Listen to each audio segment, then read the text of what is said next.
Concept के अंदर हम पढ़ने जा रहे हैं कॉन्सेंट्रेशन टर्म्स।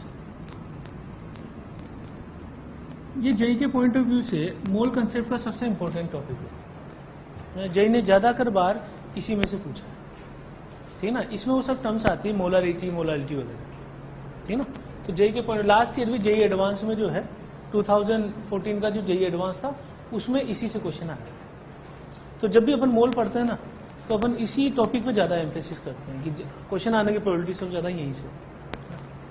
दूसरी बात, मोल जो चैप्टर है वो एक बेसिक चैप्टर है कि मोल से सीधा डायरेक्टली कोई क्वेश्चन पूछता नहीं है जेई नॉर्मली, ठीक है ना। पिछले कुछ सालों में देखोगे तो बहुत नॉमिनल सा क्वेश्चन पूछा है। तो मोल एक ऐसी चीज है कि जो एक तरह से फिजिकल केमिस्ट्री की एबीसीडी है, कि मतलब हमें मोल निकालना आना चाहिए। इस टॉपिक का पर्पज ये है, फंडामेंटल चैप्टर है ये, ठीक है ना। तो मोल निकालना आना चाहिए, उतना हमारे लिए सफिशिएंट है एक तरह से। कॉन्सेंट्रेशन टर्म में सबसे पहले हम बात कर रहे हैं ट्रू सॉल्यूशन की।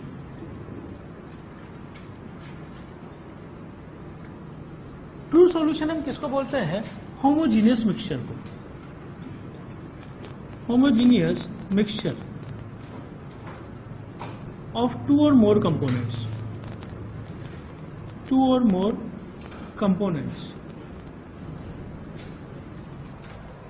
ठीक है।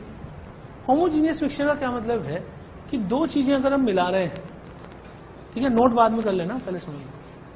होमोजीनियस मिक्सचर का मतलब यह है कि दो चीजें हम मिला रहे हैं पूरी तरीके से मिक्स हो जानी चाहिए। जैसे अगर मैं एग्जांपल लूं, ऑक्सीजन और नाइट्रोजन दो गैस है, अगर हम दोनों को एक कंटेनर में मिक्स करें तो वो दोनों पूरी तरीके से मिक्स हो जाएगी। यानी कि मिक्स होने के बाद उन दोनों को अलग अलग सेपरेट करना नामुमकिन सा ही है। अगर अपन कंटेनर का वॉल खोल दें तो दोनों ही गैस एक साथ बाहर निकलेगी। ऐसा तो होगा नहीं कि नाइट्रोजन निकल रही है बाद में ऑक्सीजन निकलेगी, इट इज नॉट पॉसिबल। तो ये चीज ऐसी है, जैसे सपोज करो वाटर में हम इथाइल अल्कोहल मिला दें। जैसे एग्जाम्पल, ट्रू सॉल्यूशन का एग्जाम्पल मैं बोल रहा हूं। जैसे वाटर लिक्विड, इसमें इथाइल अल्कोहल मिला दें, C2H5OH, तो इथाइल अल्कोहल पूरी तरीके से मिक्स हो जाता है। प्रैक्टिकली भी देखा होगा आप लोगों ने, इथाइल अल्कोहल जो है पूरी तरीके से मिक्स हो जाता है, मतलब वो सेपरेट करना मुश्किल है। दूध को आप पानी में मिला दो, पूरी तरीके से मिक्स हो जाता है। तो ऐसी दो चीजें जो पूरी तरीके से मिक्स हो जाए, मिक्सिंग के बाद वो क्या बनाती है? True solution. समझ बात? जैसे वाटर, पानी में हम ग्लूकोज घोल दें, पूरी तरीके से मिक्स हो जाता है। पानी में हम यूरिया घोल दें, पूरी तरीके से मिक्स हो जाता है। या हम नमक घोल दें, NaCl, पूरी तरीके से मिक्स हो जाता है, ठीक है ना। इसके अलावा जैसे सुक्रोज घोल दें, चीनी घोल दें, पूरी तरीके से मिक्स हो जाता है। तो इसको हम बोलते हैं ट्रू सॉल्यूशन, पूरी तरीके से मिक्स हो जाता है। जब दो चीजें पूरी तरीके से मिक्स नहीं होती तो उसको हम बोलते हैं हेट्रोजीनियस मिक्सचर, जो कि हमारे 12th का चैप्टर है कोलाइडल सॉल्यूशन, वो वहां पढ़ेंगे हम। यहां पे हम क्या पढ़ रहे हैं? सिर्फ होमोजीनियस। अगर हमारे पास कोई भी सॉल्यूशन है तो इसके दो कंपोनेंट है बेसिक। एक कंपोनेंट है सॉल्यूट और एक कंपोनेंट है सॉल्वेंट। जो घुलता है वो सॉल्यूट और जो घोलने वाला है वो सॉल्वेंट, ठीक है ना। तो हम इनको कैसे आइडेंटिफाई करते हैं, उसके लिए दो रूल है हमारे पास। रूल 1 है कि अगर आप सॉलिड प्लस लिक्विड मिला रहे हो और मिलाने के बाद अगर लिक्विड बन गया तो जो कंपोनेंट लिक्विड है उसी को हम क्या बोलेंगे? सॉल्वेंट। यानी आप ये कह सकते हो कि solvent and solution are in same phase,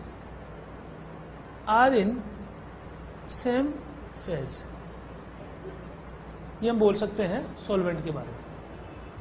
जैसे फॉर दी एग्जाम्पल, आपने वाटर के साथ जो है वो मिला दिया, सपोज करो ग्लूकोज मिला दिया। अब ग्लूकोज सॉलिड है और वाटर जो है ये लिक्विड है। दोनों को मिलाने के बाद सॉल्यूशन क्या बनता है? लिक्विड। अब मुझसे पूछा जाए कि सॉल्वेंट कौन सा है, तो जो लिक्विड फेज में है वही क्या कहलाएगा? और जो सॉलिड फेज में है वो क्या कहलाएगा? तो सिंपल रूल है, सॉलिड और लिक्विड को मिक्स कर रहे हो, लिक्विड बना रहे हो, तो लिक्विड कंपोनेंट ही क्या कहलाएगा? सॉल्वेंट। और सॉलिड कंपोनेंट कहलाएगा सोल्यूट। क्लियर है पॉइंट? कंफ्यूजन तब होगा जब हमारे पास दोनों ही लिक्विड हो। लिक्विड प्लस लिक्विड से मैं लिक्विड ही बना रहा हूं, तो फिर उस केस में रूल ये है कि जो मोर क्वांटिटी में होगा, जो मोर क्वांटिटी में होगा उसी को हम क्या नाम देंगे? सॉल्वेंट।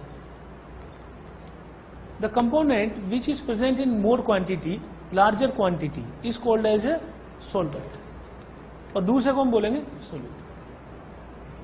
समझिए बात?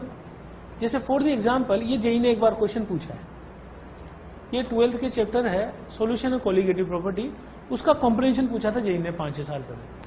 लेकिन वो बेसिक इस पे था जो चीज में लिखने जा रहा हूं, कि अगर किसी सॉल्यूशन में 1 मोल वाटर हो और 9 मोल उसमें इथाइल अल्कोहल हो, ये दोनों लिक्विड हैं, मुझसे पूछा जाए कि कौन सी चीज सॉल्वेंट का काम कर रही है, तो ethyl alcohol is working as solvent. The component in larger quantity is solvent. और अगर मैं रिवर्स कर दूं, उसमें क्वेश्चन में ये दोनों क्वेश्चन थे, 9 मोल वाटर अगर मैं ले लूं और 1 मोल इथाइल अल्कोहल ले लूं, तो उस केस में सॉल्वेंट कौन सा होगा? Water will be solvent. तो ऐसा नहीं है कि 2 लिक्विड मिला रहे हैं तो वाटर हमेशा सॉल्वेंट ही होगा। वाटर सोल्यूट भी हो सकता है अगर दूसरा लिक्विड ज्यादा क्वांटिटी में लिया जा रहा है, मोर क्वांटिटी। अब कंफ्यूजन ये हो सकता है 5 और 5 मोल ले लिए तो, है ना, तो उस केस में आप ग्राम से डिसाइड कर लो, जिसका ग्राम ज्यादा है। लेकिन ऐसा केस आएगा नहीं, क्योंकि क्लियर कट कहीं भी फिर वो कंफ्यूजन वाली स्टेट रहेगी। तो अगर जेई क्वेश्चन देगा तो क्लियर कट आपको एक्सप्लेन कर देगा कि कौन सा ज्यादा क्वांटिटी में कौन सा कम, देखने से पता लग जाएगा। तो ये क्वेश्चन आया हुआ है जेई के अंदर, ठीक। तो ये 9 मोल और 1 मोल, तो अब की बार ये क्या कहलाएगा? सॉल्यूट। 2 रूल समझ गए हैं। अब देखिए, हम ये आइडेंटिफाई कर चुके हैं कि सॉल्यूट कौन सा है, सॉल्वेंट। मोल फ्रैक्शन को हम रिप्रेजेंट करते हैं कैपिटल एक्स, ठीक ना। मोल फ्रैक्शन क्या होता है? It is number of moles of a component out of total moles of solution। यानी सिंपल सी बात यह है कि अगर किसी का मोल फ्रैक्शन निकालना है तो उसके मोल अपॉन नीचे क्या आएगा? n। या फिर आप ये लिख सकते हो कि जितने भी हैं, इसको मैं ऐसे भी लिख सकता हूं ni upon summation of total moles का सम, ठीक है। या ये हमें रखने की जरूरत नहीं है, सिंपल सा एक्सप्रेशन याद ही है, ni अपॉन n, ठीक। जैसे फॉर द एग्जांपल, अगर मान लो मैं a plus b plus c ले रहा हूं और इन तीनों को मिला के मैं सॉल्यूशन बना रहा हूं, ठीक।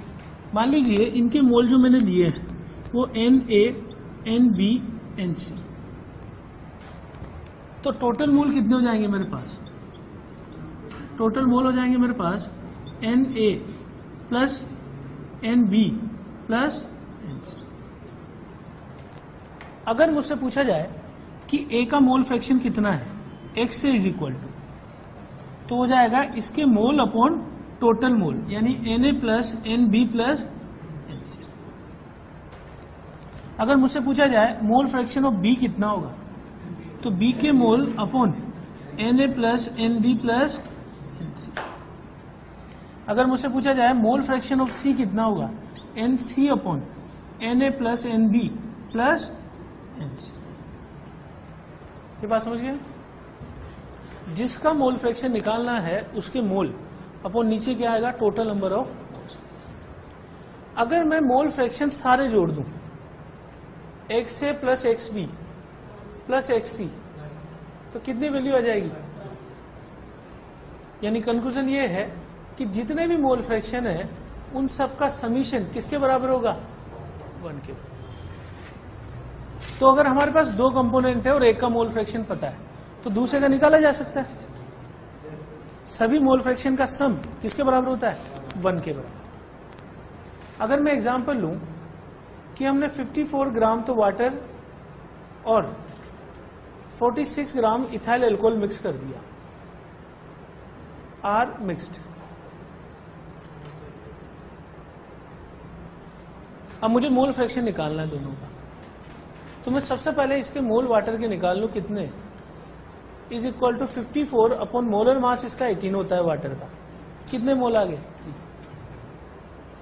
मोल इथाइल अल्कोहल निकाल लूं, इसका weight 46 gram upon molar mass इसका 46, कितना आ गया? तो टोटल मोल्स कितने हो गए? 1 + 3 4, ठीक ना। और अगर मोल फ्रैक्शन पूछा जाए वाटर का तो वाटर के मोल अपॉन टोटल मोल, और मोल फ्रैक्शन इथाइल अल्कोहल का पूछा जाए तो कितना हो जाएगा?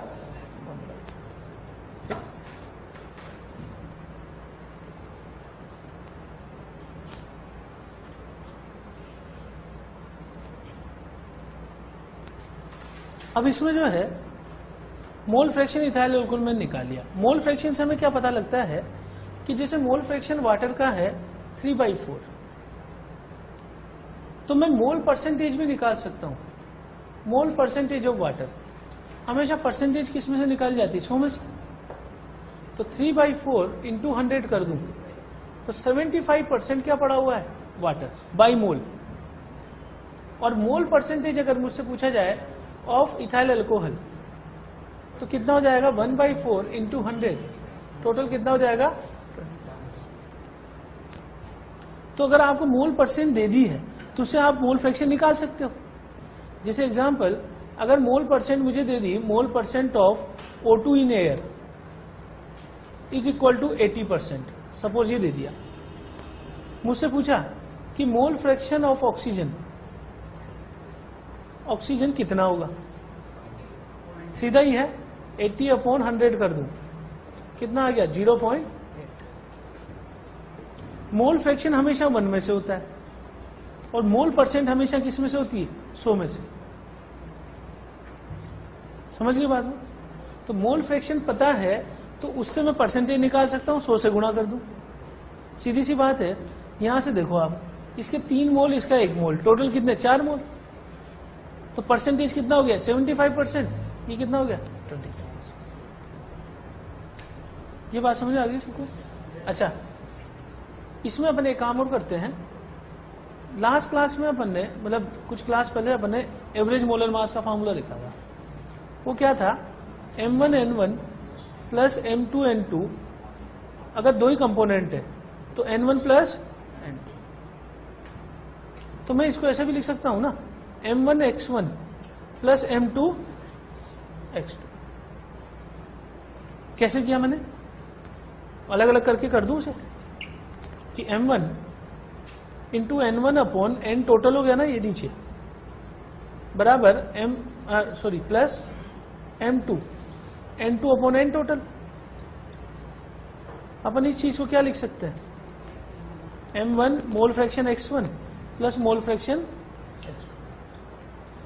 और अगर ज्यादा कंपोनेंट होंगे तो जोड़ते जाए। बोलो, इसको अगर मैं एक क्वेश्चन के फॉर्म में करना चाहूं, क्वेश्चन ये एग्जांपल कि air has nitrogen and oxygen, nitrogen and oxygen gas. If mole fraction of nitrogen is 0.8, calculate average molar mass of air।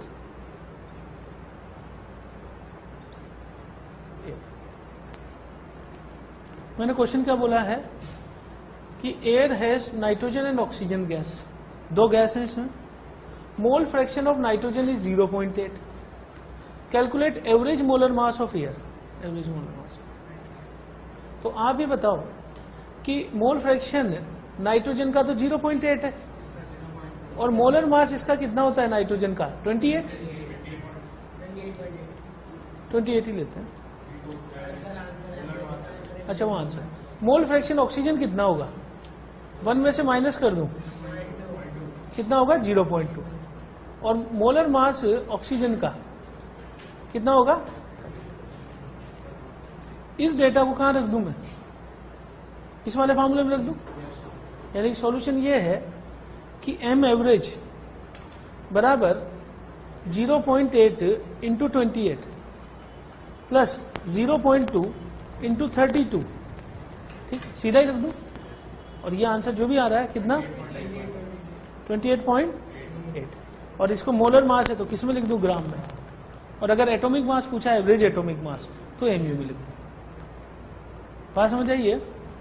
Average molar mass का फार्मूला होता है मोलर मास इंटू मोल plus molar mass into mole upon total mole, m1 n1 plus m2 n2 upon. तो हमें क्या करना है? n1 upon n total करके mole fraction में चेंज कर लिया।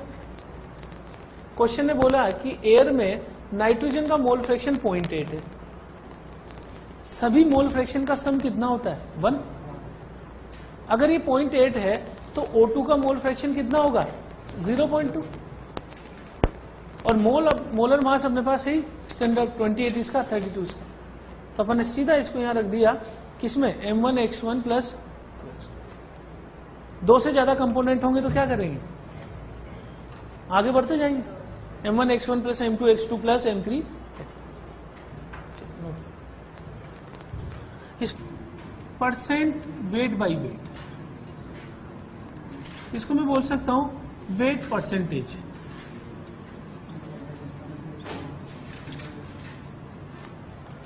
परसेंटेज हमेशा किस में से बताई जाती है? 100 में से।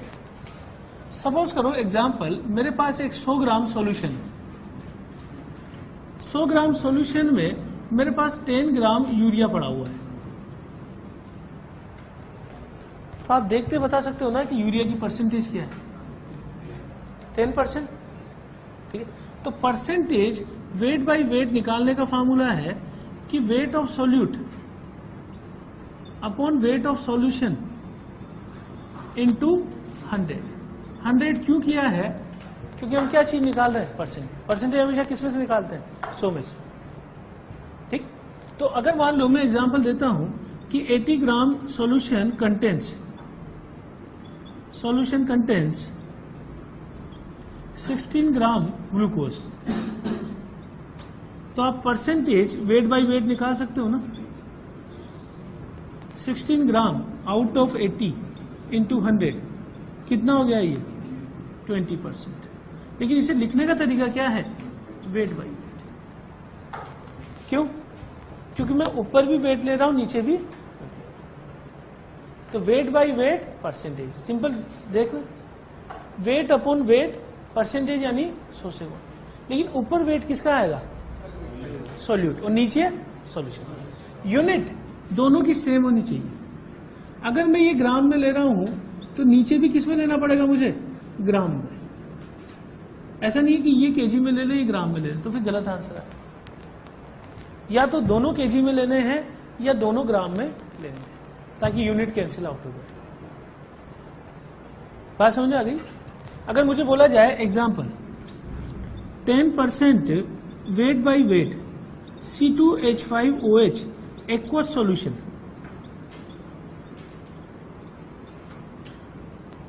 अब आप एनालाइज करके बता सकते हो कि 10% वेट बाय वेट का मतलब ये हुआ कि 100 ग्राम अगर मैं सॉल्यूशन ले लूं तो इसके अंदर 10 ग्राम क्या पड़ा हुआ है? C2H5OH। सही है? एक दूसरी चीज भी पड़ी होगी, एक्वस लिख दिया है तो वाटर का सॉल्यूशन है, तो वाटर कितना होगा यहाँ पे? बात समझ आ गई? वाटर जो है वो कितना हो जाएगा? 90 ग्राम। 10% वेट बाय वेट है, मैं इसको मोल फ्रैक्शन में चेंज कर रहा हूं। अगर मुझसे पूछ ले कि इस क्वेश्चन में मोल फ्रैक्शन इथाइल अल्कोहल का कितना होगा, मोल फ्रैक्शन ऑफ C2H5OH कितना होगा, इसी वाले क्वेश्चन। तो आप ये देखो 100 ग्राम मेरे पास सॉल्यूशन था, 100 ग्राम सॉल्यूशन में मेरे पास दो चीजें पड़ी हुई है, कौन कौन सी? 10 ग्राम मेरे पास क्या है? C2H5OH, और 90 ग्राम क्या पड़ा हुआ है? मैं इसके मोल निकाल लूं, N1 बराबर 10/46, और इसके मोल निकाल लूं N2 बराबर 90/80। सही है? मुझे मोल फ्रैक्शन इसका पूछा है, तो इसका मोल फ्रैक्शन X1 बराबर N1 upon total mole N1 plus कितना आ गया? 10/46 अपॉन 10/46 प्लस 90/80। कर लेंगे इसको? इसको बोलते हैं इंटर कन्वर्जन। हमें एक चीज दे दी है, उससे दूसरी निकालनी है। जेईई में इस तरह के क्वेश्चन ही ज्यादा पूछे जाते हैं। एक चीज अगर हमसे जो है दी हुई है और दूसरी पूछी हुई है, इसको इंटर कन्वर्जन बोलते हैं। जैसे फॉर द एग्जांपल मुझे बोल दिया मोल fraction of urea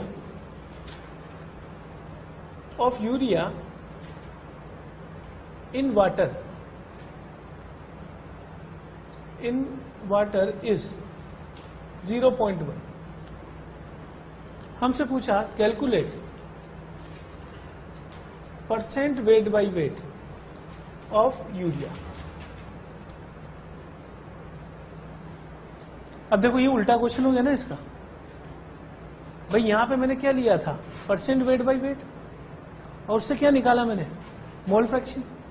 inter conversion. अब मैं क्या कर रहा हूं? मोल फ्रैक्शन से क्या निकाल रहा हूं मैं? Percent weight by wait. तो कैसे स्टार्ट करेंगे ये समझ लो। मोल फ्रैक्शन यूरिया का हमें कितना दे दिया है? 0। तो मोल परसेंट यूरिया कितना होगा? 100 से गुणा कर दूं ना इसे, कितना परसेंट आया? 10%। सही है बात है? दो चीजें अज्यूम कर रहा हूं मैं। एक अज्यूम किया मैंने कि 100 मोल टोटल है मेरे पास, तो टोटल 100 मोल के दो पार्ट कर रहा हूं। 10 मोल तो उसमें क्या पड़ा हुआ है? सही है? और बचा हुआ 90 मोल क्या पड़ा होगा? वाटर। 10 मोल यूरिया यानी कि 10 इंटू 60 ग्राम बराबर कितना हो गया? 600 ग्राम। सही है? और 90 मोल वाटर 19 इंटू 18 कितना होता है ये? 1620 ग्राम। सही है? तो टोटल मास कितना हो गया? टोटल मास हो गया 600 प्लस 1620 बराबर 2220 ग्राम। सही है? अब परसेंटेज निकालना बिल्कुल आसान है। इतने में पड़ा हुआ है इतना, ठीक है? तो 100 में कितना होगा? ये सिंपल यूनिटरी मेथड हो गया ना। लेकिन अगर मान लो मुझे फार्मूले से देखना है कि percent weight by weight of urea, तो ऊपर किसका मास आएगा? या वेट यूरिया अपॉन नीचे वेट टोटल इंटू 100। यूरिया का वेट कितना है? 600। टोटल वेट कितना है? 2220 इंटू 100। यह आंसर आ गया। और जो आंसर आएगा उसके साथ यूनिट में क्या लगा दूंगा? परसेंट वेट बाई वेट दिखाने के लिए 10% W/W। एक बार ये समझ लो इसे। ये तो हमने क्या किया था? 10% वेट बाई वेट को एनालाइज किया। 100 ग्राम माना टोटल, उसमें 10 ग्राम क्या होगा? C2H5OH, और 90 ग्राम क्या होगा? वाटर। दोनों के मोल निकाल लिए, तो इसका मोल फ्रैक्शन आ गया N1/N1 प्लस N2। अब इसका reverse question, mole fraction urea का 0.1 दे दिया वाटर में, तो मोल फ्रैक्शन यूरिया का 0.1 है, तो मोल परसेंटेज कितनी होगी? 10%। अगर 100 मोल टोटल मान लो, तो 10 मोल यूरिया होगा और 90 मोल क्या होगा? 10 मोल का मास 600 ग्राम, 90 मोल का मास 160। तो टोटल मास इन दोनों का सम हो गया। इतने में 600 ग्राम पड़ा हुआ है, तो 100 में से कितना होगा? परसेंटेज। ठीक है? तो वो चीज क्या करी? 600 अपॉन टोटल इंटू 100। ये चीज क्या आ गई मेरे पास? Percent weight by weight. या हम शॉर्ट में इसको बोल सकते हैं वेट परसेंटेज या मास परसेंटेज। क्या ये टेम्परेचर पे डिपेंड करेगी? नहीं करेगी। क्यों? क्योंकि दोनों जगह वेट आ रहा है ना। Weight does not depend on the temperature. अगर किसी फार्मूले में वॉल्यूम आ जाएगा तो फिर वो टेम्परेचर पे डिपेंड करने लग जाएगी, because volume can change with the temperature. समझ आ गई बात? है नोट। तीसरी जो टर्म है अपने पास वो है परसेंटेज V बाई वी। इसको मैं बोल सकता हूं वॉल्यूम परसेंटेज।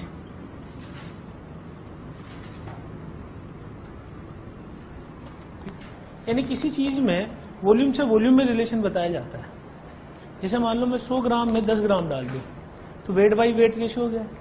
अगर मैं 100 ml में 10 ml मिला दूं, 100 ml में 10 ml पड़ा हुआ है तो वो 10% V बाई वी कहलाएगा। यानी कि सपोज करो एग्जांपल मैं ये बोलूं कि 100 ml contents 10 ml ethyl alcohol, तो परसेंटेज सीधा देख के बता सकते हो ना इसकी परसेंटेज कितनी अपॉन वॉल्यूम ऑफ सॉल्यूशन। ये भी ml में ही होना चाहिए, ऐसा नहीं कि ये लीटर में रख दे ये ml में, दोनों सेम यूनिट होनी चाहिए। अगर आप लीटर रखना चाहते हो तो दोनों तरफ लीटर इनटू, समझ गए बात? जैसे मान लो मैं एग्जांपल बोल देता हूं कि 12% V by V C2H5OH aqueous solution. तो इसमें अपन क्या करें, हमें अज्यूम कर ले, assume 100 ml solution is taken. ठीक, अगर आप 100 ml सॉल्यूशन ले रहे हो तो उसके दो पार्ट कर रहा हूं मैं। एक कंपोनेंट कौन सा है? C2H5OH। दूसरा कौन सा है? दूसरा है वाटर, क्योंकि ये एक्वस लिख दिया इसने। तो अगर C2H5OH है 12 ml तो वाटर कितना होना चाहिए उसमें? 100 माइनस, समझ गए बात को? ठीक है, तो V बाई वी का मतलब क्या है? Volume percentage. ठीक,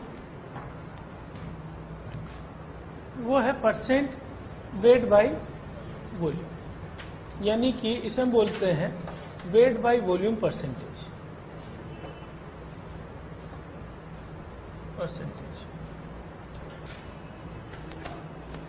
वेट बाई वॉल्यूम परसेंटेज जो है इसका सिंपल मीनिंग ये है कि फार्मूला लिख दूं पहले तो मैं परसेंट, या अपन एक एग्जांपल ले लें कि जैसे 100 ml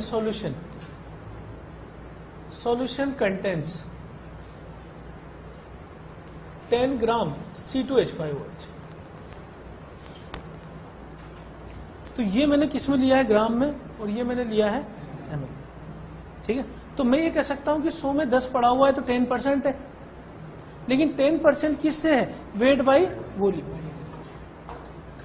अगर दोनों ग्राम में होते तो वेट बाई वेट, दोनों ml में होते तो वॉल्यूम बाई वॉल्यूम, एक ml में है और एक ग्राम में है तो वेट बाई वॉल्यूम। तो फॉर्मूला क्या हो जाएगा? परसेंट वेट बाई वॉल्यूम का is equal to weight of solute in gram upon volume of solution, नीचे आएगा सॉल्यूशन, किस में आएगा ये ध्यान रखना है? ml में, इनटू किससे करना है? तीनों फार्मूले में ऊपर क्या चीज आ रही है? सोल्यूट, नीचे क्या आ रही है? सॉल्यूशन। ठीक है, अगर वेट रखना है तो ग्राम में और वॉल्यूम रखना है तो ml। ठीक है ना, ये ml में होना चाहिए, लीटर में नहीं होना चाहिए। ठीक, तो जैसे फॉर द एग्जांपल अगर मुझे बोल दिया जाए कि 8% W बाई वी, जैसे अगर आप मेडिसिन पे देखो तो मेडिसिन पे ऐसे ही लिखा होता है, या तो V बाई वी लिखा होता है या फिर W बाई वी लिखा होता है मेडिसिन के अंदर। W बाई W भी लिख सकते हैं, वो एक नोटेशन है, सब कंपनी अलग अलग यूज करती है। तो W by V C2H5OH aqua solution बोल दिया, इसका मतलब 8% इथाइल अल्कोहल पड़ा हुआ है। लेकिन मुझे ये अज्यूम करना पड़ेगा कि assume 100 ml solution is taken, तो इसके अंदर 8 ग्राम क्या होगा? Sorry C2H5OH। ये एक और सॉल्यूशन है। बताइए वाटर क्या होगा इसमें?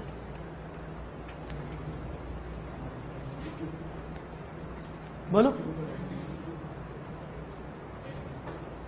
वाटर के बारे में नहीं बताया जा सकता। क्यों नहीं बताया जा सकता है? क्योंकि मुझे इसको जो है डेंसिटी दी जानी चाहिए क्वेश्चन, तब जाके मैं वाटर के बारे में बता पाऊंगा। 100 माइनस 8 नहीं करूंगा क्योंकि ml है, ये ग्राम।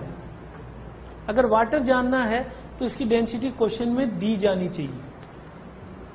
अगर नहीं दी है तो ऐसा नहीं है कि आप जो है अनपढ़ों की तरह सीधा कर दो 100 माइनस 8 92, है ना। तो डेंसिटी का रोल आएगा अगर आपको ml को चेंज करना है ग्राम में।